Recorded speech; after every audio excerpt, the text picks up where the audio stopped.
I live hands with my life. I stay strong, I stay wise. I live hands with my life. I stay strong, I stay wise. I live hands with my life.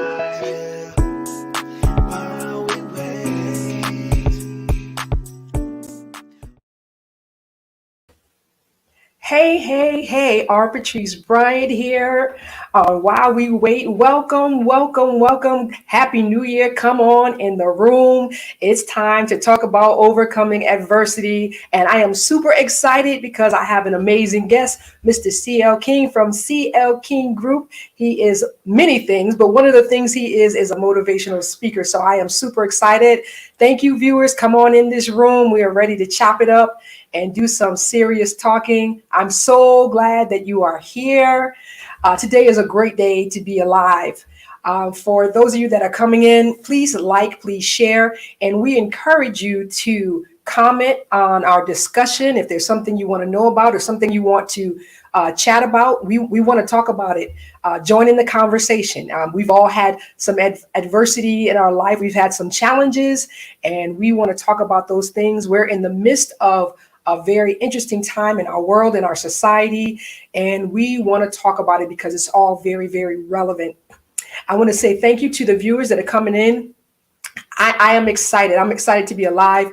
Many of you don't know, but during the holiday, I tested positive for COVID, but I'm very, very happy to be on this side of life. It was a very mild case, and I'm grateful that I did not check out and I wasn't very, very, very sick. God was very, very good to me. He was better than me than I could be to myself. Very, very happy. Let me testify. Thank you, Jesus. And come back next week because we're going to talk about some things that you can do to keep your body healthy and keep your immune strong. So make certain that you come back next week as well. Two of my viewers I'm hoping that some of you were on the New Era, which is a platform that Pastor Cynthia G. West does. And she had Prophet Bernard Jordan on, and he was sharing some wisdoms about how to care for your body during this time with COVID. So if you weren't on, you can go on YouTube or you can go on Facebook on Prophet Cynthia G. West, her page. And the last segment of the New Era, which was Tuesday, was on, and they were talking about what's going on now and also how to keep your body strong. So you want to check that out. It's also on YouTube. You want to check that out, how to keep your body strong and hear what the prophets are saying. We are in the time of the prophets, and no, this is not a religious platform, but I am a Christian, so it comes out of me because it's who I am. So, but we want to take care of our body because it's our responsibility. So let's jump on talking about overcoming adversity with Mr. CL King. Come on in the room, Mr. King. All right. Thank you so much. Thank you for having me.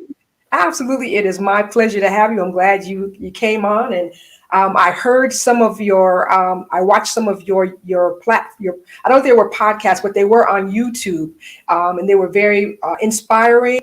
I got to hear a part of your story. Mr. King has a powerful story, and he came through, he made it through by the grace of God, and he's doing great things. And he's showing how going through your challenges, your misery can be your ministry, and he's actually doing it. So Mr. King, come on in and tell us about yourself. Let me say, I know he's a family man. He is married. He has 7 children. He has done the Genesis thing, be fruitful and multiply. Whenever I'm getting introduced at a school and they're saying, yeah, that's the last line of my introduction. He's married with 7 children. You hear all these, everybody in the audience, and they're like, man, who does that anymore? Well, yes. they're 7, but they're like 7 adults now. They just keep picking dad's pocket. So thank you again, Patrice, for having me. And I don't count it any small thing to be on anyone's platform, and yours in particular. I'm very, very happy that a friend of ours got us together, and it's Yes. just Thank been you, Michelle Perry. Thank Yeah, you. Michelle Perry, and it's just been like a tsunami of connection and motivation and inspiration, and I feel like the best is truly yet to come. So just a Absolutely. small intro for me is I'm again a CL King, born in Cleveland, Ohio, been here in North Carolina for Yeah. about 27, 28 years, and got married right out of high school. I mean, like right out of high school, almost out of high school. And my wife and I settled here. We raised our family here. Our kids are all Tar Heels. And so we've been here now, and really about over the last decade or so, we decided that we wanted to do a mission bigger than just talking about it and lamenting about what's going on in our world. So Yes. we formed a nonprofit, and we have reached with my speaking apparatus of that nonprofit, we've reached almost 400,000 students and parents and teachers all around the world with a message of overcoming adversity. And so Yes. that's my heartbeat. I love it. I absolutely love it. So tell us about some of the things that you've done specifically. Yes, in terms of how we even got here, is that okay to lay a little bit of groundwork Come on on, that? give it to us. Yeah, it's kind of and Michelle, I see she said holla. She's she's a firecracker for sure. She is. Boatload of inspiration. But it started really at birth. If we're talking about overcoming adversity, it started Yes. at birth, Patrice. Not just okay, I had some hard times along the way. It started Sure. out the womb. My mother was beat with crutches. They were broken over her by the guy who helped bring me into the world, my dad. He Wow. pushed her down the stairs, broke crutches over her, and the birth of CL King was shrouded in adversity. And then shortly thereafter, just a few years later, I was put in foster care because as a young kid, as a 3-year-old, curious 3-year-old, some adult items were left out that I got a hold of. Wow. And it caused a very bad reaction. In fact, I think I had to be resuscitated from what I was told. I can't remember that far back. Right. And it was a very, very traumatic situation. Got placed into a Pennsylvania foster home. That was my first foster home. And then somehow I wound up back down in Cleveland with my grandmother. And so I'm thinking, okay, here we got some stages now where things are going to begin to improve. Right. And I'm with my grandmother, and my father's there. My father's an AME Zion minister, got the big cross and the robe, and the hooping and all that kind of stuff. And he beat me like Mike Tyson. I'm talking about this man beat me with closed fist punches to the face. And Wow. I will never, ever forget it. I was thinking about, man, who really does this to their kid? And I was thinking about this as a 8-9-year-old kid. Who does this to their child? I remember the last straw. I say the last straw. I don't know how I got out of there, but something happened. And I was a nervous kid because the abuse at an early age was dominant. I remember getting put out in the garage, the detached garage in the cold winter of Cleveland, Ohio, out there with the dogs. Who does that to their child? Who does that? But sadly, my grandmother and my father were complicit in these types of actions. And I remember one time I was so nervous and such a scared kid that I had a lot of intestinal problems, and I couldn't control my bowels well. And so I had an accident. I was supposed to be washing my clothes out in the tub. My dad filled up the tub, and he came in there. He was so angry that he held me down under the water. And I'm thinking to myself, this cannot be like this. And one of the things my grandmother did was she said it was too much. She couldn't take care of me, so she dropped me off of social services. And then I got put back with my mother. Mm-hmm. Now go figure that. Watch this now. I got put back with my mother there on the other side of Cleveland, Ohio. And I'm thinking, okay, well, maybe, after all this time, maybe things have gotten better, or life's been better, and on and on. And I'm there with my sister, my older sister, and it was absolute hell on earth.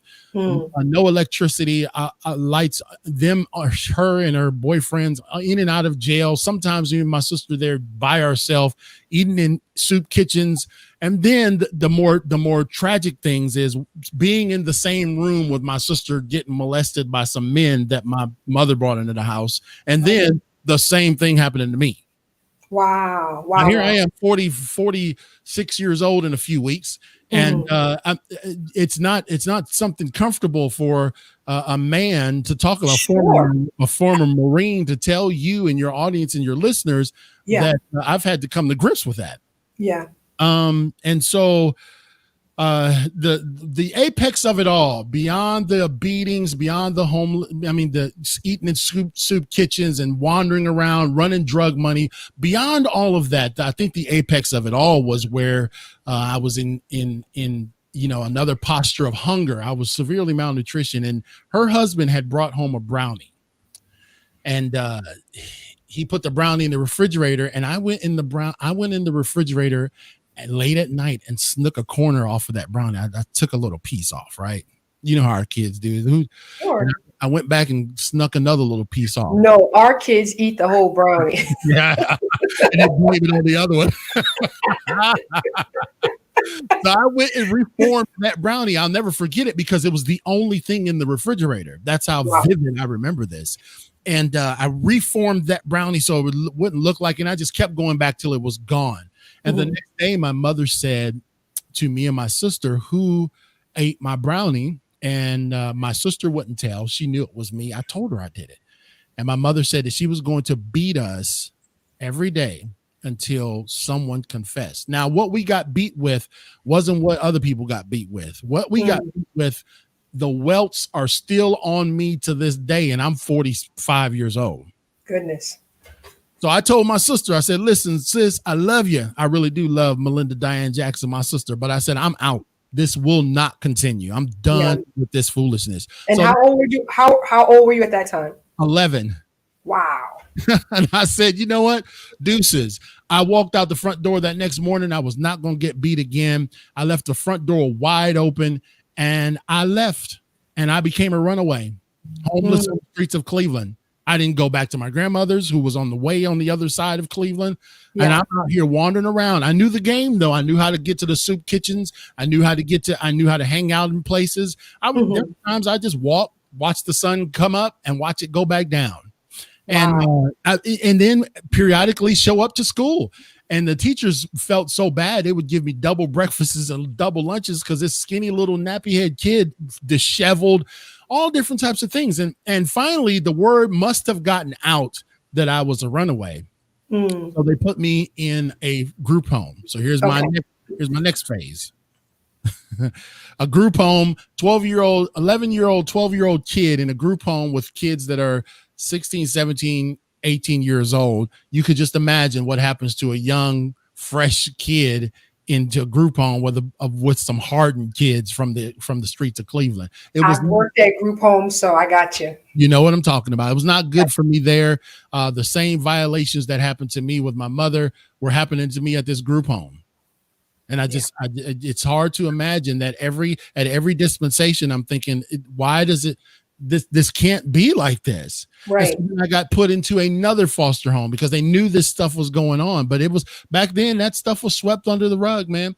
And they put me in another foster home. It didn't work. So I had to go back to the group home where the actions were repeated again.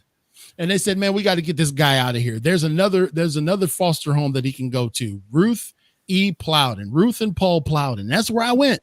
Okay. And my foster mom, I think I got there maybe at age 13. She said, Chris, you can take all of that stuff that you went through, because they knew the resume and they knew the pedigree. You can take all of that junk, all of the vile and vitriolic stuff that happened to you. You can take it all and use it as an excuse. Or, Patrice, you can use it to change the world. Wow, that's powerful. And that's what I did. So that's powerful. From 12 to 18, that's where I lived. And then at 18 years old, I was working at the church right up the street, church on the North Coast with Pastor Louis and Tina Cayetan. Church had about 2,500 members. I was a staff member there. That summer in 1993, I helped co-lead a missions trip to England. 7 years ago, 7 years prior to that, I was homeless walking around the streets of Cleveland. And this is the thing. Some of the things that we have gone through, somebody else would not have made it through. So just like Joseph in the Bible, it seems like it could be our journey or an assignment, because if putting that cloak on somebody else, they would not have made it. So the strength alone, or whatever that is, that God-given thing that you had on the inside to persevere and get through and then come out on top, and then to be able to bless somebody else, that alone is amazing. Yeah, I'm thankful because Mom plowed, and one of her rules, she had 83 foster kids, and I was one of them. She had 83 foster kids over 30 years, and I believe I was her favorite. But she said, that church was important. So I got introduced to the faith world and having my own personal faith relationship with God at an early age. And, being those folks at church on the North Coast took me in. They knew I was a kid from the streets, and they loved me and embraced me. And that was the start of the foundational centerpiece of my life. Sure. And then, from there, a successful tour in the Marine Corps, and then here we are today. So I think the thing that I'm trying to get our listeners of all different types to understand, that adversity will come. It's not a matter of if it's going to come; it will come. It will come. But it's how you navigate through that. And I liken it to the sea turtle. The sea turtle is born in adversity. All right. Born in adversity.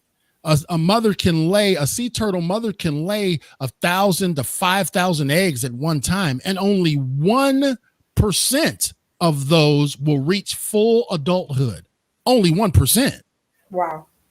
And when they're born, the predators on the beach immediately spring into action and try to eat these young little hatchlings as you see them wiggling their way onto the water. And they got to continue to go, like what Ruth Plowden told me. She said, man, Chris, you got to keep swimming. You got to keep going. I know there are times when things are not good. And I know there are times when you reflect back on the bad things that happen to you. But I want you to keep swimming, because those things are the detractors. Those things are the predators in your mind and in your heart. And so I just kept pushing, and even when you get into the water, the sea turtle isn't safe. You think that's its natural habitat, but there's predators right from the moment it splashes down into that water, and they're designed to consume that young hatchling. You got to keep swimming. It's an instinct. And you know what? No matter what's happening on the right or left, I tell people this: it's not pie in the sky. I am not your typical pie in the sky motivational speaker. I say, you got to suck it up, buttercup. But at the end of the day, no matter the adversity, you still can make it. Still, I'm a witness. I'm looking over at Michelle said, she said when I said it, some of this is a God-given journey and assignment. She said, there you go. Yes, it is. Individual equipment given. And she also said, love that. Keep swimming. And that reminds me of something Michelle says, because Michelle says, keep showing up, keep walking. Mm-hmm. That's the truth. Yes, ma'am. And she said, and she also said, no, CL King, you are not typical. Yeah, neither am I, Michelle. Yeah, I'll take some free therapy if you don't mind. Oh my goodness. But you know what? This is the reason why. I remember I used to give out surveys when I would go speaking, in new places, and, educators and hopty-topties and, super fancy people. And they think, okay, who is this guy? And I would give out surveys, and I would get some surveys back from the educated folks in the room and say, boy, he was loud. See, I've been accused of being loud for forever. And I said, man, I came and ate your sorry little school lunch chicken. I came and spoke 4 times to all your grades. I did it for free. I don't do that no more, but I did it for free back then. Okay. All you could find to say was I was too loud. Wow. Here's why I'm loud. Because I was born in a violent crucifix. It was a crucible. It was a war. It was Mortal Kombat. It wasn't patty cake bakers, man. It was Mortal Kombat. And there are young people who live in $700,000 homes, and there are young people that live in $7 homes that are going through the crucible of struggle. And I'm trying to teach them, I'm trying to capture their imagination that no matter how hot that crucible gets, it's designed to pour something out of it. It's not designed for something to reside there. So no matter where you're at, pour, man, because the crucible is supposed to get hot. It's supposed to be heated up to 10,000 degrees, and you watch that liquid metal come out of it. See, it's not designed for you to stay. It's designed for you to go. I so hear the passion. That passion just it oozes out of you. Is what they say. You are dripping with passion about what you do, and I actually love that. I don't care if you're loud. I'm good with that. I'm not loud on an everyday basis, but I do tend to get loud.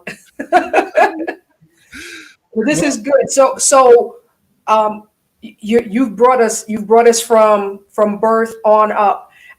And so just tell us about CL King, the CL King group. Like what is that and how does that work? What are you doing with that?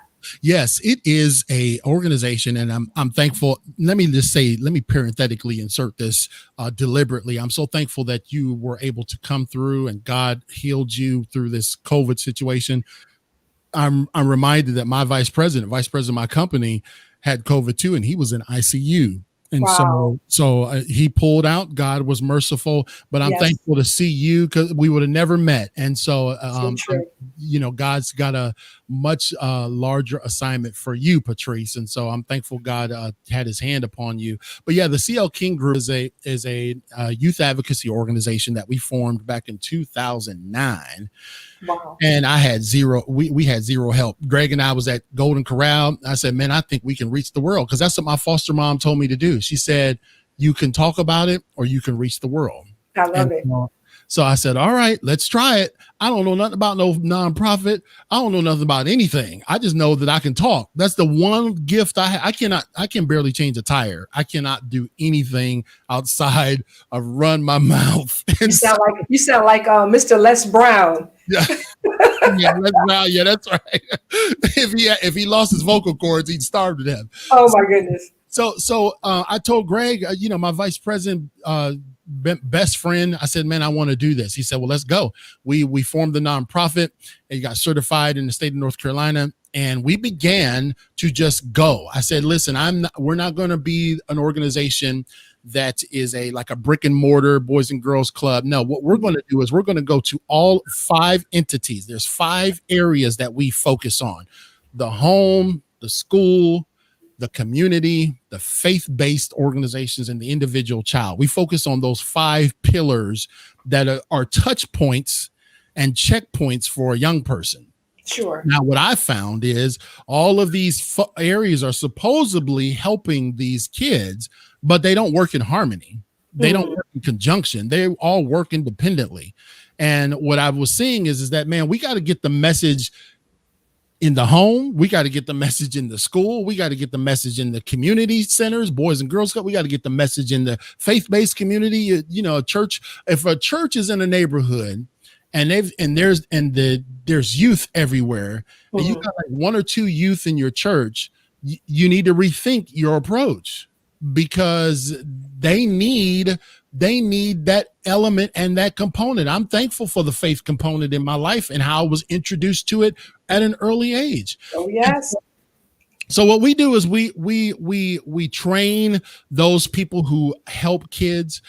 We speak specifically to at-risk youth, and we help them, and we should call them at opportunity instead of at risk. But we talk to them about the various things that they can do even when it looks like there's no way. We created a couple different trainings. We created the Goal Initiative.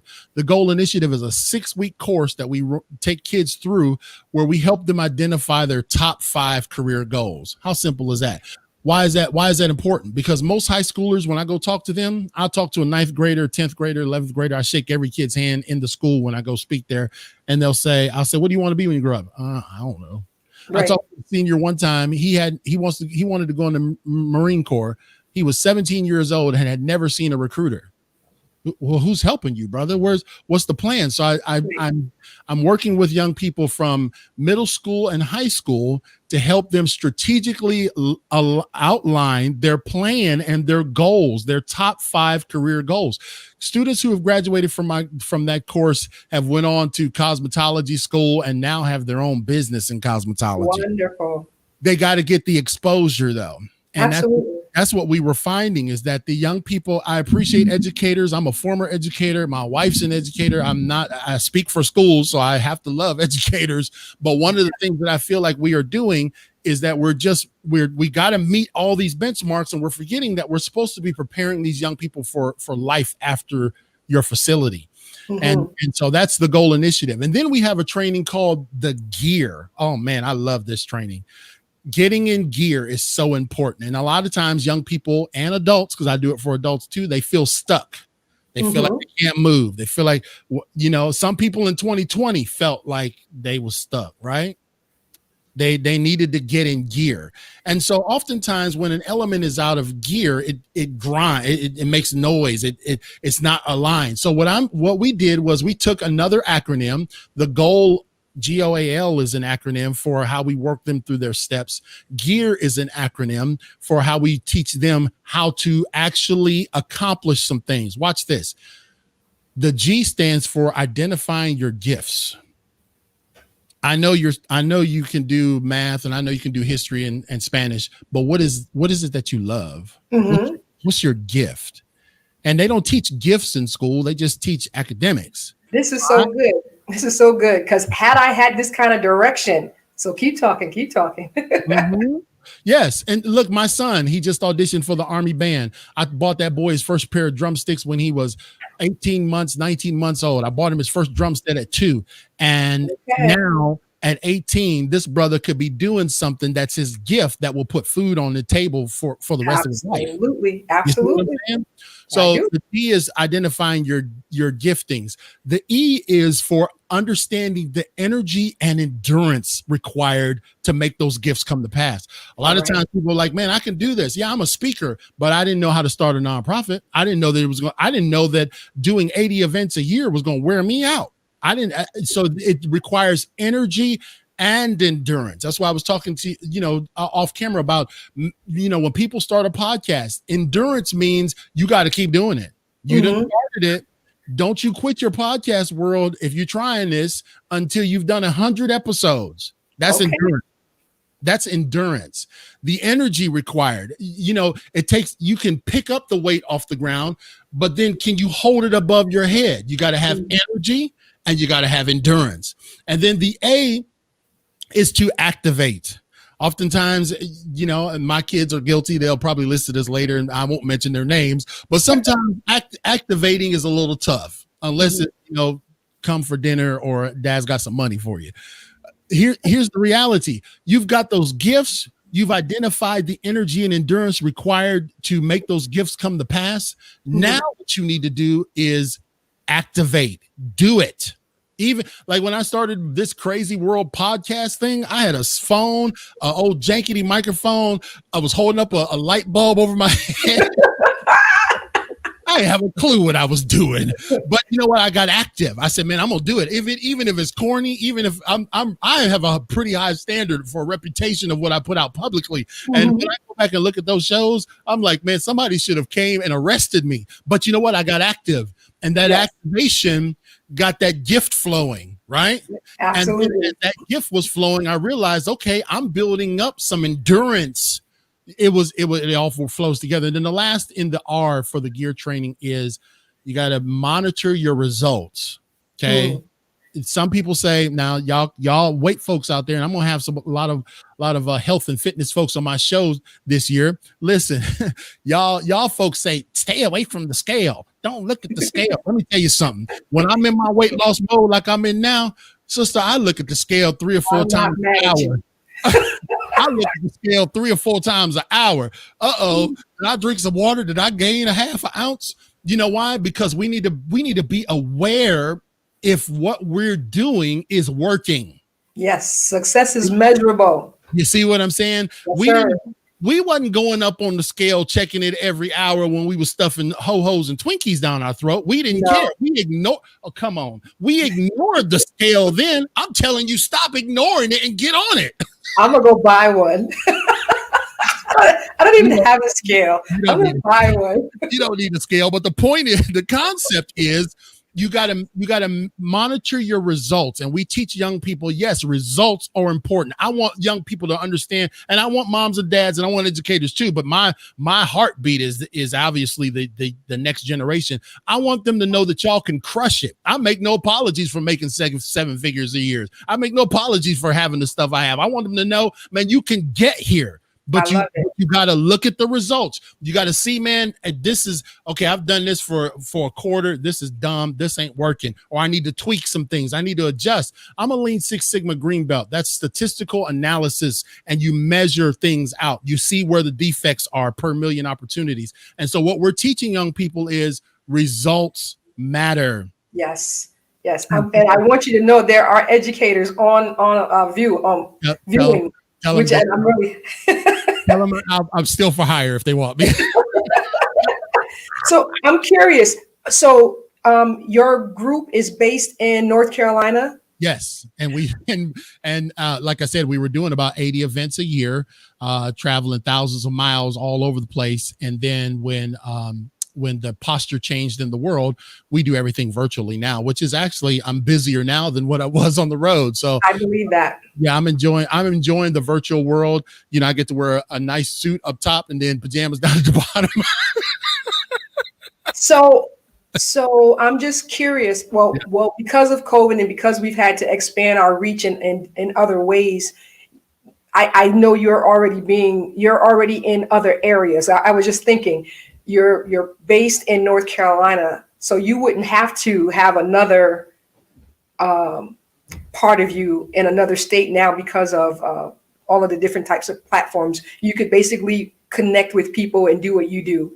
Right. And are you doing that? Exactly. One of the things that we do when we had the brick and mortar approach is we were equipping and training the students to lead our programs.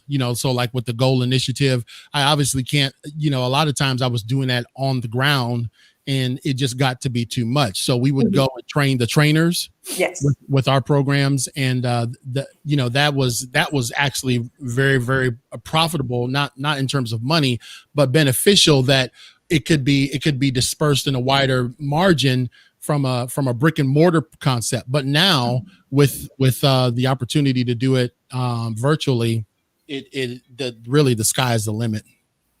I want to pause right here, and I hope that this has definitely benefited both parents, educators, anybody that has anything to do with the youth. That was actually a powerful testament of how you can overcome adversity, but also how to motivate our youth. Mr. King gave some. I love that, the gear and the goal and his different acronyms. That was really, really good. Really, it was real good. I'm thinking now, and we talked a little bit about this before we actually came on live. With everything that's going on, like, you really can't ignore what's going on. And as I said before, I don't really talk politics. I'm not confrontational, but there's a lot going on. I said earlier that I had COVID, a very mild case of it, thank God, and because I work to do everything I'm supposed to do, supplement wise and everything else I know to do. It was very, very mild, and I'm very, very grateful to have come out of it with very little negativity. I'm still in good health. Just very, very grateful. But because of COVID, because of all of the racism, because of what just happened last week, last Wednesday on the Capitol, we are all being affected by that, whether it's emotionally, and we're dealing with this. We have the questions of, well, my question is still, what what kind of world are we handing off to our youth? And, what are we going to do? How can we help? That's I've been asking, it's been my prayer, what can I do in this time? And I'm hoping that while we wait is assisting with giving some form of empowerment, because people are really going through emotionally. Someone asked me about, what is it that I do? And I am a career coach. I have a program for seniors 55 and older, and a lot of them live by themselves. They're isolated, and they are really dealing with all of this. It's a lot to think about. It's a lot to wrap your head around. So I'm just, dealing with adversity. What words of wisdom would you give for just what people are dealing with? And I know off of the top, like right now, it is so important to hold on and to stand on your faith. Right now, you have to believe something, or you will certainly get lost in the emotion of things and in the insanity that's on the land, because there's a lot going on. So what do you say, Mr. King? Well, God does not make mistakes. And when the reason why I say that is because of that question that you asked and how you framed it and bringing it into our current times. I was last night. I get uneasy sometimes because, like I said, I don't craft, I don't make stuff, I don't bake. This is what God has me to do. Mm-hmm. So every few days I get these nuggets, and it falls actually right in line with what you're asking and what your heartbeat is. And it is this: what is the citadel of our future? Mm. See, the citadel is a fortress. It's a place high up above the norm, and it's designed for protection. But we cannot allow our citadel, which is our heart, soul, and mind, to be affected and infected by what we're seeing. Right. We have to recognize that our heart is the lifeblood of our existence. And the Bible says that as a man thinketh in his heart, so is he. But Yes. it's not that your heart thinks. Your heart doesn't have the capacity to think. It's your mind that thinks. So let's go to the mind. Man, when you start allowing these voices of negativity from whatever side of the spectrum you might find yourself, Mm-hmm. I say this: I say shut it all off. I say turn it all off for a moment. Now, I'm not saying put your head in the sand, but what I'm saying is I've talked to so many people over the past 6 months who have said they feel toxic by all of the stuff that's going on. Yes. Okay, so here's what you got to realize: your mind has got to be, let this mind be in you, which is also in Christ. This mind of ours is very important, and it is the gateway to our heart. And if that anger, hate, frustration, cynicism, if it gets in our mind and we don't deal with it up here, if we don't get it fixed up here, and it traverses down here to this life-giving element, this life-giving muscle called our heart, if it goes from our head to our heart, then our soul is ruined.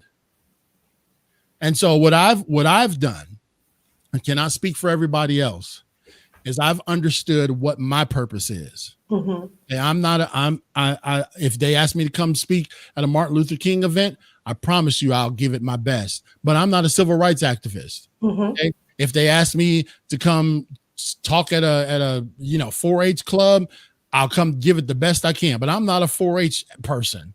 I know what and when I find myself starting to get like chasing shiny things and being all disheveled, I start coming back to, hey, wait a minute, I got to remember what my purpose is. My purpose is to impact one life one day at a time. And it's hard to be stabbing someone and handing them the word of God at the same time. It's hard to do that. Absolutely. It's hard to cuss somebody out and tell them that you love them at the same time. So when I start feeling these feelings rile up, and we're human, I'm not angelic. And my kids will tell you I ain't angelic, and I'm sure my wife will concur. But when I start feeling these feelings rile up, I immediately go back to my purpose, and I'll get out of my house. I'll drive down to the Walmart or drive somewhere where there are people, right? And I will go in a store, I'll find somebody, and I'll pay for all their groceries. And I Wow. won't ask them. They don't even have to know who it is. I'll just step behind them and put my card in there, and they'll be like, they look at me first like, are you about to rob me? No, baby, I'm hooking you up. And because that's my purpose. Mm-hmm. And you know what? There are evil men and seducers will wax worse and worse, deceiving and being deceived. Sure. From my foundation, this is supposed to happen. So whoever is in 1600 Pennsylvania Avenue, I vote, and then I go on back to my purpose. Mm-hmm. That's good. That's wait. That's a Selah moment right there, because first of all, you got to know what your purpose is. So you need to find out what your purpose is, and then remember. That's so good. Just thinking about the hate that's going on and the injustice that's happening, but remembering that that's not me. Even if you don't know your purpose, and it's something we should find out. But even if you don't know, remembering that that's not me, that's not who I am. I'm not going to be hate. I'm not going to be anger. I'm not going to be unforgiveness. So, but when you know your purpose, and you your purpose is so powerful and will keep you from making poor choices because you know what your job is, what your journey is, your purpose, your assignment in life is. And that is so powerful. But that purpose thing, that just resonated with me, knowing your purpose. My purpose is so big. You've got to know your purpose is so big and so huge. And it's my purpose. But what I have to do is not even for me, it's for others. So it's so important. And I do believe, like, even with this platform is not for everybody, because you have those, there are those that would prefer to have, the gossip commentaries or the reality shows, or, they used to be called soap operas, and the mindless stuff, and not calling anyone mindless, but those are mindless things, or things that can dull your mind. And it entertains us, so I'm very fortunate, and it takes courage. I want to thank you for doing what you do, because even being on these platforms, it takes courage, because so many people have their opinions, and that's all wonderful. So again, you have to know what your purpose is and be consistent in what you're doing, remaining. I guard my citadel with a fierce veracity. I have realized I've even not because of what people posted. Some people shouldn't post as much as they post. I've removed some people out of my life who were bringing me down. Like, even you're supposed to be my friend, and it's just like that. This is not who I am. I'm not unfriending you because you got a different belief. I'm unfriending you because that's toxicity, and it's getting into my citadel. And this is a place that's supposed to be high above. It's not supposed to be down. The giraffe does not take counsel with the turtle. The giraffe eats from the top of the trees, ladies and gentlemen. That's so true. I'm not counseling with the turtle. And you know what? I'm going to do my part. I marched. I did peaceful, all the things that I did. I had my kids. We participate. We sit around the table and talk about it. Yeah. And I did a show on George Floyd. But at the end of the day, and at the end of the show, I challenged everyone on both sides of the conversation to say, okay, now 8 minutes and 46 seconds. Okay, so what would you do with 8 minutes and 46 seconds? We got way more time than 8 minutes and 46 seconds and haven't touched one other life. Wow. Maybe this is a wake-up call for us. But you know what? We're fickle. That situation happened in the summer, and was like, okay, the next thing. What's the next thing? Easy to forget. We get distracted. Man. And some of it is intentional, because they only highlight in the news what they want us to focus on. So a lot of times, out of sight, out of mind. That's the truth. I agree. Yeah. So we're coming down, and I got to have you back, because this is wonderful. Like, right. Woosah. I'm so excited. You were going to share your website, and you are a nonprofit organization, correct? Yes, our we have a couple wings of what we do because Okay. we've diversified. What we do for the schools and community centers, yes, that is a nonprofit component of the CL King Group Incorporated, and some of the ways that we raise money is, that was really how we raised a ton of money that didn't go back to me, but because we did a huge bullying conference. One of the ways we did that was by me going around speaking, and obviously there are fees associated with that, but we put all those fees toward the programs to give it to the kids for free. And so you just go to our website, clkingspeaker.com, and we have opportunities for people to sponsor what we've got going on, and they can contribute in a multitude of ways. And so that's really, been the next level for us, is that, we've gotten to a position and a place now to where it is not all about money. Mhm. And it's not all about that. It's not even about my name on the marquee and all that kind of stuff. Because motivational speakers are an arrogant group of folks. I'm just going to tell you, because you got to think about it. You're selling. You're talking about yourself. It's Mhm. like, okay, CL King, this is what I'm offering you. This is what I do. But it's not about that. It's not about that stuff anymore. It truly is. That's why we did our podcast. We wanted to create a platform that helped others, and so that's what we're doing. So I want to encourage, even if for those that come back and watch this later, please go on Mr. King's website. I will also be doing it. I will certainly be contributing because I like I actually love what you're doing. I am very, if you, like you said, one person at a time, if I can give a little something that will assist. So if you will also consider, and he didn't ask me to do this, but please be encouraged. When you give to nonprofits, you can write it off. So let's help somebody else. And Mr. King, I hope that you'll come back like really, really soon. I would love to have you back, and we'll talk. we'll talk offline about when and when we can make that happen. But this has been absolutely wonderful. Thank you for telling your story, not just today, but thank you for telling your story, because it takes courage, and somebody needs to hear your story. Because coming from a man, like you said, to be able to tell about some of the things that you experienced, somebody else is dealing with that and they don't know how to come out. And I say that because there's a bishop that just passed away. I believe it was the end of December, Bishop Iona Locke. Mm-hmm. I had maybe three, this is how long ago it was. I had three videos, the VHSs, and I played them over and over. And she didn't know me personally. Well, she knew who I was because I actually played the organ for her during revivals, but she didn't really know me. And she'll never know the impact that she had on my life. So I want to encourage you, Mr. King, to continue to tell your story and to continue to do what you're doing, because somebody is going to benefit and be able to come out from that place of being stuck. So thank you so much for being on today. Thank you for having me. I thank your listeners and all your fine folks for indulging me for a little bit. And I apologize in advance if I messed anything up, but I really appreciate your time. Not at all. Not at all. Thank you. And we'll talk real soon, Mr. King. All right. Thank you. All right.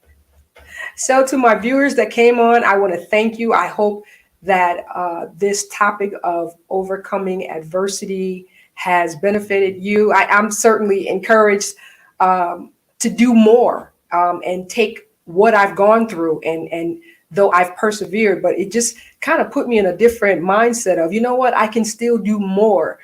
There's somebody that I can still snatch out of the fire because of my own life experiences. And that's what Mr. King was talking about. So I'm very grateful to all of my viewers. For those of you that came on later on, I want to encourage you to go on the page for Prophet Cynthia G. West.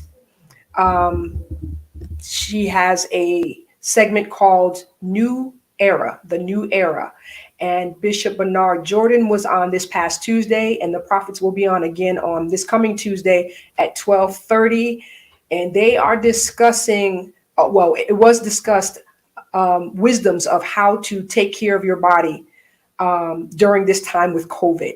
So it's something, that's just one of the things they spoke about, but there are many wisdoms. I would encourage you can go to Triumphant Christian Church on YouTube, and you will find that same segment. And also on Facebook, it's Prophet Cynthia G. West. It's the new era, and you'll see the video. It's also on my page. Matter of fact, I think it's on While We Wait as well. If I didn't post it, I will post it. You want to check this out. I'm all about empowerment. And if I've got some information, I'm going to share it with you. You want to check it out because Bishop Bernard Jordan has prophesied back in the late 80s about what's going on right now. And he's also talking about how to care for your body and keep your immune system during this time of COVID. I hope you enjoyed, and I hope you will come back on next week. Next week, same time, same place. While we wait, or on R. Patrice Bryant, or on my YouTube page, I'm going to have a young lady come on, and we're in our Power Up series, jumpstarting our year. We're going to have a young lady come on from Respect Nutrition. That is a health place in Bridgeport, Connecticut on Main Street. And she's got some amazing products. I didn't even bring my stuff out to show you, but next week we'll show you. She's got products for immunity, detoxing. And these are some of the things that Prophet Jordan was talking about as well. So I already have my products, and you want to do what you got to do. I am the supplement queen.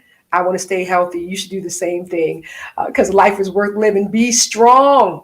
Be wise. Keep enhancing your life while we wait. We're all waiting on something, but while we're waiting, we are not stagnant. We are moving forward with great energy. Thank you again to all of my viewers. I appreciate you showing up every Thursday at 4:30. Be well. See you next time. I stay wise. I live